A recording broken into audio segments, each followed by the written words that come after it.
പ്രിയ മാതാവിന് 106 വയസ്സ് വരെയുള്ള പ്രിയ മാതാവിന്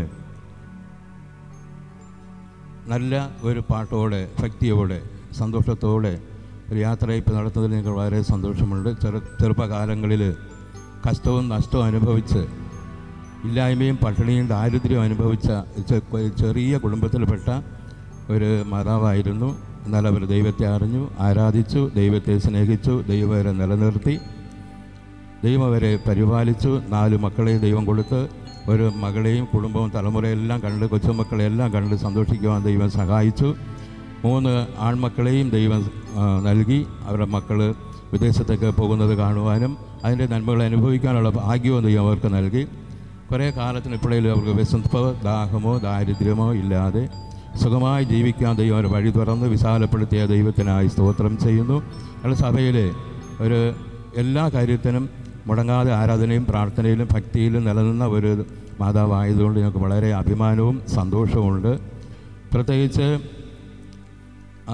അസുഖങ്ങളും ക്ഷീണങ്ങളും ഉണ്ടെങ്കിലും വലിയ രോഗങ്ങളോ പ്രയാസങ്ങളോ ഇല്ലാതെ 108 കയറാതെ, ICUവിൽ പോകാതെ, വെന്റിലേറ്ററാകാതെ, ആശുപത്രിയിൽ നിന്ന് അഭയം പ്രാപിക്കാതെ ഇതുവരെയും അവരാശ്രയിച്ച ദൈവം അവരെ ജയകരമായി വഴി നടത്തി. ഒരു ഭാഗ്യവതിയാണ് നമ്മൾ മണ്ണിലേക്ക് മറയ്ക്കാൻ പോകുന്നത്. അമേരിക്കൻ പ്രസിഡൻ്റായിരിക്കുന്ന ട്രംപ് ലോക പോലീസാണെന്ന് അഭിനയിക്കുന്നു, പലരും അംഗീകരിക്കുന്നു. അദ്ദേഹത്തിനില്ലാത്തൊരു പദവി ദൈവം ഈ ഭാഗ്യവതിക്ക് കൊടുത്തു.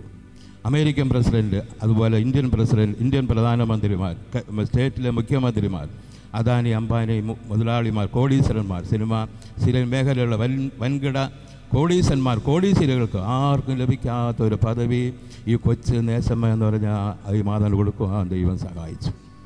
ദൈവത്തിന് മനസ്സ് തോന്നി. ഒരു മനുഷ്യൻ സർവ്വലോകം നേടിയാലും തൻ്റെ ആത്മാവിനെ നഷ്ടമാക്കിയാൽ അവനെന്ത് പ്രയോജനം? ഏത് വില്ലനായാലും, വില്ലാളി വീരനായാലും, ഉന്നതനായാലും, ലോകം കീഴടക്കുന്നവരായാലും യേശുവിനെ അറിഞ്ഞ് വചനം അനുസരിച്ച് സ്നാനമേറ്റ് യേശുവിനോട് ചേർന്നാൽ സ്വർഗം സന്തോഷിക്കുന്നു. അവരുടെ വിലപ്പെട്ട ആത്മാവിനെ സ്വർഗത്തിലേക്ക് ദൈവം കൊണ്ടുപോകുന്നു. സ്വർഗമെന്നുള്ളതൊരു സങ്കല്പമല്ല സത്യം, സ്വർഗവും നരകവും എത്രയും യാഥാർത്ഥ്യമാം. പലരും ചോദിക്കുന്നു, സ്വർഗമുണ്ടോ? ആര് പോയി കണ്ടു? നരകമുണ്ടോ? ആര് പോയി കണ്ടു എന്ന് പലരും ചോദിച്ച് വെല്ലുവിളിക്കുന്നുണ്ട്. അത് അഹങ്കാരത്തിൻ്റെ ശബ്ദമാണ്, നിഗളത്തിൻ്റെ ശബ്ദമാണ്, സൃഷ്ടാവായ ദൈവത്തെ മറന്നുള്ള ഒരു ശബ്ദമാണ്. അങ്ങനെയുള്ളവർക്ക് അയ്യോ കഷ്ടം.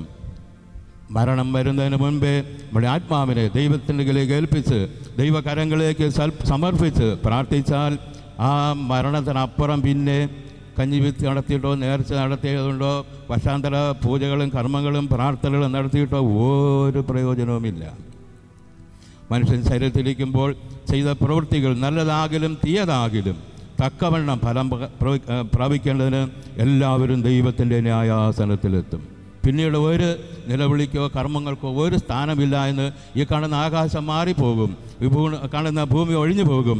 ദൈവത്തിൻ്റെ വചനത്തിൽ വള്ളിക്കോ പുള്ളിക്കോ മാറ്റമില്ല. ആ വചനം നമ്മെ പഠിപ്പിക്കുന്നു. ആകയാൽ കർത്താവിൻ്റെ വരവ് ഏറ്റവും അടുത്തുകൊണ്ടിരിക്കുന്നു. മരണം വരും മുൻപ് മർത്യരെല്ലാം ശരിയാക്കിയിടേണം നീ ആത്മകാര്യം.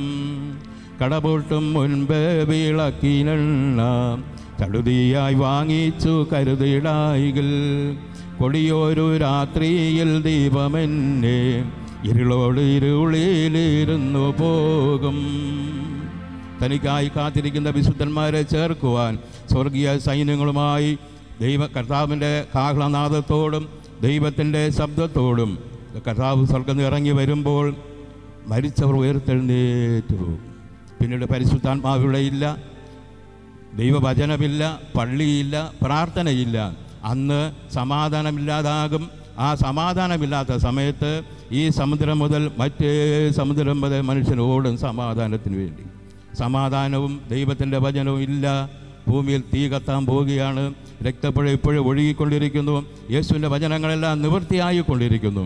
ഈ സമയം ഈ ഭാഗ്യവതിയെ അമ്മച്ചിയെ ഞങ്ങൾക്ക് പ്രത്യാശയോടെ ഞങ്ങൾ യാത്ര അയക്കുന്നു. അവർക്ക് ഭാഗ്യം ദൈവം നൽകി.